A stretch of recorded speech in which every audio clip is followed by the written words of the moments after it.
Welcome back to another episode of the Skateboard Ranch, a series where you can follow my adventure in my quest to build the ultimate campground and DIY skatepark paradise.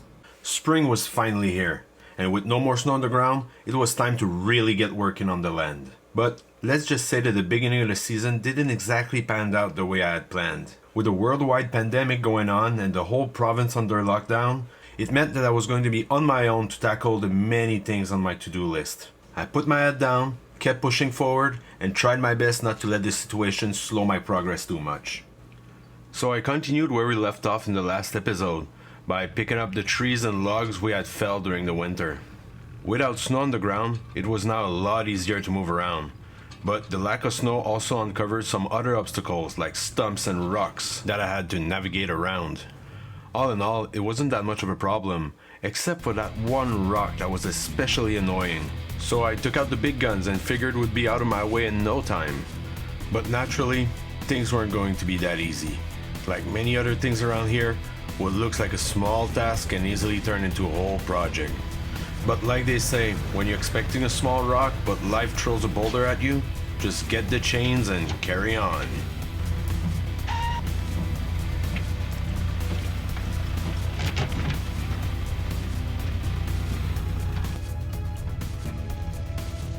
With that boulder out of the way, I now had a clear path to continue dragging all those logs. Slowly but surely, it was starting to feel a little less chaotic in the forest.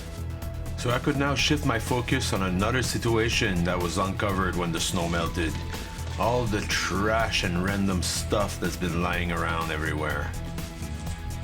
The previous owner had basically been using the forest as his personal landfill, just throwing away all kind of stuff straight into nature.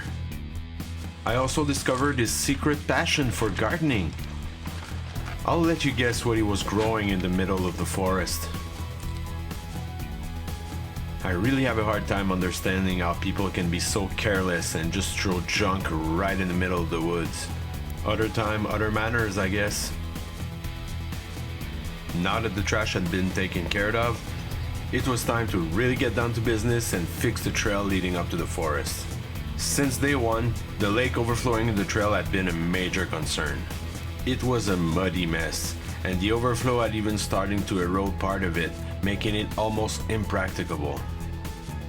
If you've been following the series since the beginning, you already know who the culprit is. The Beaver Dam, or I should say, the damn Beaver. I did try to lower the level of the lake by breaching the Beaver Dam last summer, but without much success. The Beaver was always back to fix the breach. He might have won the first round, but now I was back with a vengeance. So here's my plan of action. First, fight the Beaver on his own turf. Keep the breach open and the water flowing until the level is low enough for me to install a culvert pipe right here. This will create a permanent discharge point for the lake and make it a lot easier to control the level of the water.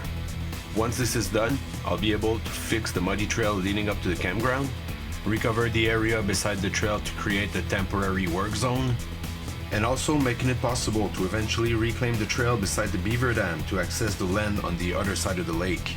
But I'm getting ahead of myself here. Let's start with the first step of the plan. Round 2 of the fight with the Beaver officially started as winter was coming in. Beavers are not as active in the winter, so I took a head start by widening the opening in his dam. But that little victory was short-lived. As soon as spring arrived, the Beaver was back in action. Dude, il a bloqué ça solide. We're back in business. But this time, I was in for the long haul. Night after night, he was blocking the breach. But I was fast on his tail, reopening it every day. And he wasn't liking it one bit. It was literally a war of attrition between me and the Beaver. Blowing again. Until one day, he started receding. He gave up on the original breach and started building his dam on the left side of the trail. For the time being, that was something I was totally fine with. We had kind of found a common ground. At that point, the level of the lake was pretty much where I wanted it to be, but I kept the water flowing to be sure it wasn't going to rise on me while I was installing the pipe. In over a year, it was the first time that the trail was actually dry, without mud and water overflowing all over the place. In order to keep it like that, I was gonna put my pipe exactly where, according to my neighbors, there used to be a culvert pipe back in the days. It was finally time to start digging.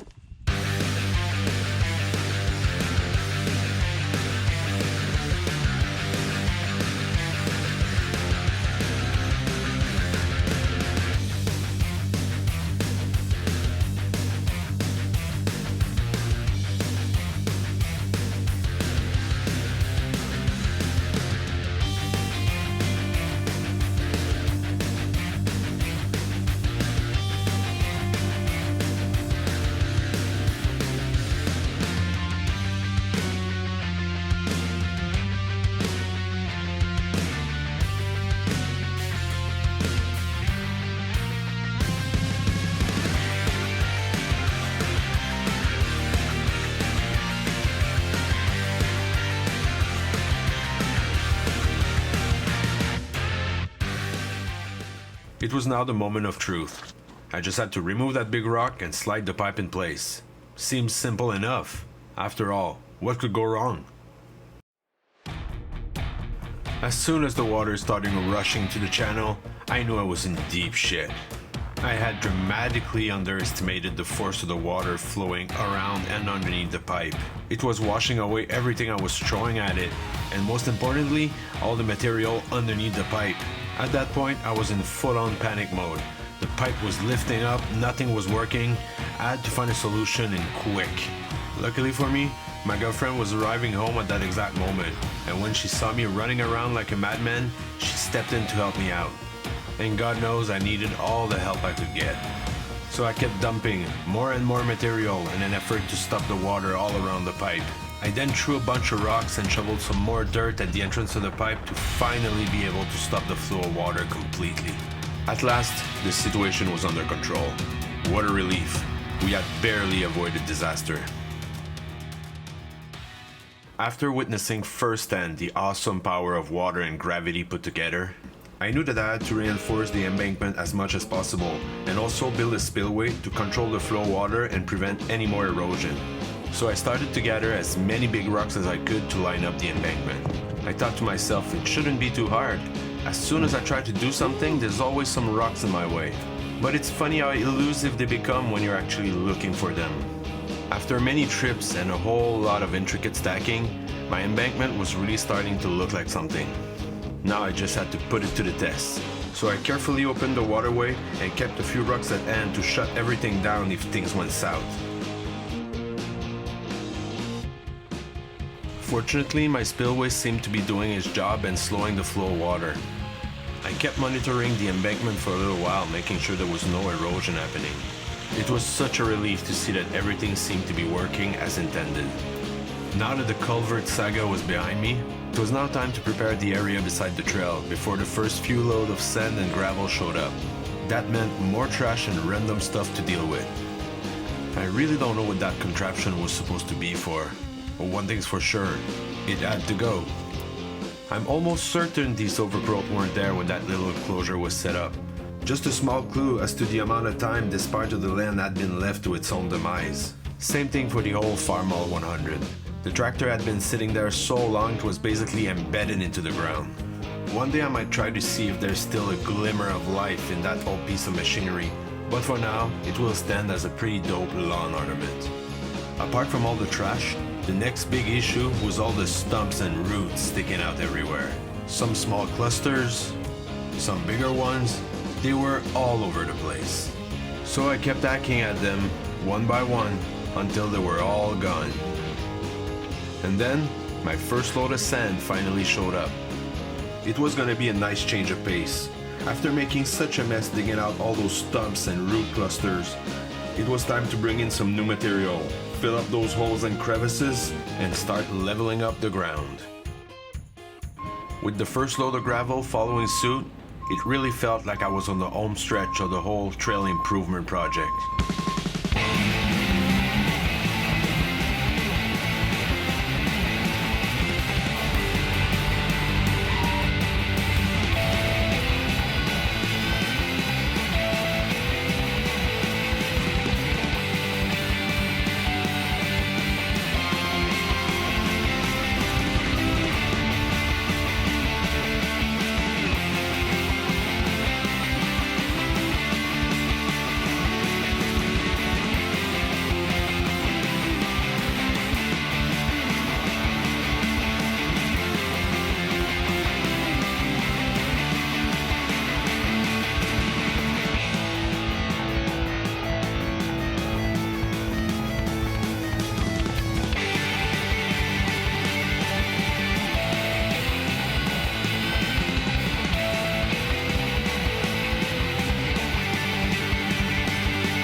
what a difference. I now had the nice work area, a trail leading up to the forest where you can walk without getting your feet wet, and that will be able to accommodate a concrete truck, and no more random stuff and trash lying around. Except for the boat. One of the last remnant of the previous owner. I wanted to tow it away as soon as I was done with the trail, but the tractor decided otherwise. All those back and forth with heavy bucket loads were the last straw for one of the front tire. It was basically just waiting to burst. And as Murphy's Law dictates, if something has to go wrong, it will go wrong at the worst possible time. So since I didn't want it to get stuck with a flat tire in the middle of the trail with the boat in tow, it would have to wait until the tractor is back in order. Anyhow, it's not like I was running out of things to do. The ground where I wanted to create some of the camping spot was still littered with dead trees. There were so many of them that it was hard to walk around, and it begged the question, what to do with all those dead branches? Since the end of winter, I had been burning a whole lot of branches, but spring season was so dry that the whole province got hit with a complete fire ban. That's where my new work zone comes in handy. I will be able to stack all the branches in one pile, and when I have enough, I'll rent a wood chipper and turn them all to mulch.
After many loads of logs and branches, the difference was undeniable. It was not possible to walk freely in that section of the forest without stumbling at every step.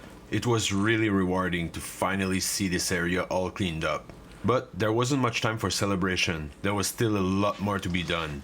In the meantime, I'd managed to find a replacement tire for the tractor, so I had some unfinished business to attend to. Just like the old tractor, the boat's trailer was firmly lodged into the ground. It took some force to pull it out of its predicament, but it seemed like it was gonna be smooth sailing from that point on. That's until the boat ran aground. Fucking Christ. Yep, another small task turning into an adventure.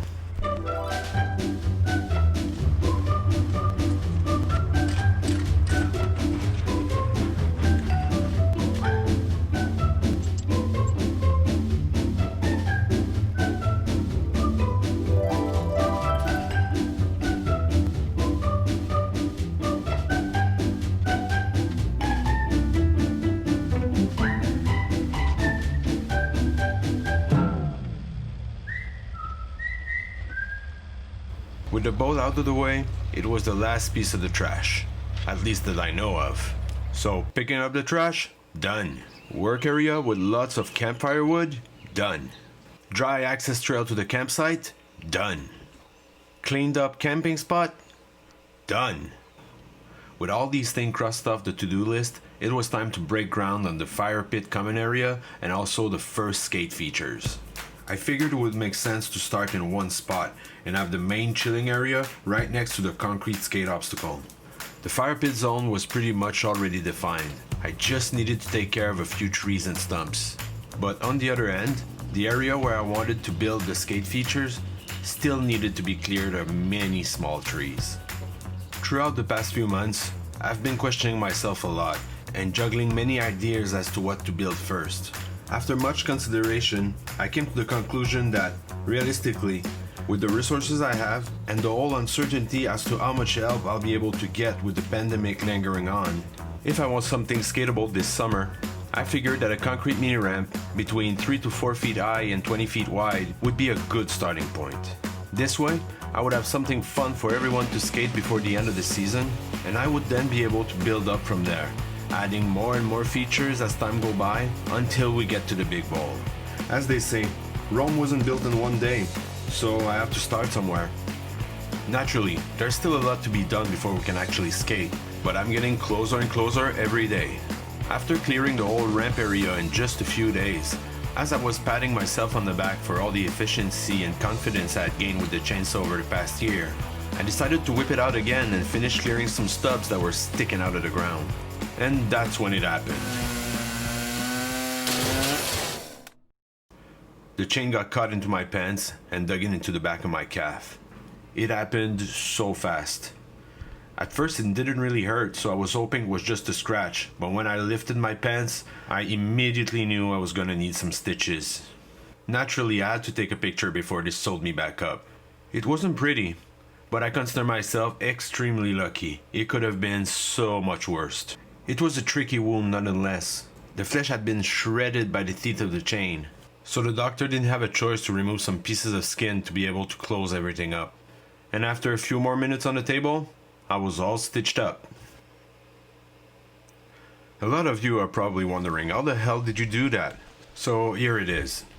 Instead of holding the saw the normal way, I was holding it sideways to be able to cut really close to the ground. And at one point, I took a step forward at the same time that I was swinging the saw to my thigh, and that's when it bit me to the back of the leg as the chain was winding down. Of course, none of this would have happened if I had been wearing my safety pants. This was a stupid mistake fueled by overconfidence that could have resulted in serious consequences. So, guess who's gonna be wearing his safety pants from now on, even if it's 30 degrees out? This incident was a real wake-up call for me. It made me realize that being overconfident can be my worst enemy. Except for this unfortunate setback, I'm really happy with the progress I've made during the spring. Even though there's still so much more to do, we're getting closer and closer to skating some concrete in the woods. With that said, that's all for today's video. Like always, if you're still here and you like what you've seen, don't be shy, hit the like button, leave a comment, and if you don't want to miss future episodes, you might want to subscribe. And by the way, we're almost there to the milestone of 1,000 subscribers, so if you haven't subscribed yet, that would be the perfect time to do it. And you can also follow the ranch on Facebook and Instagram. So see you soon for another episode of the Skateboard Ranch.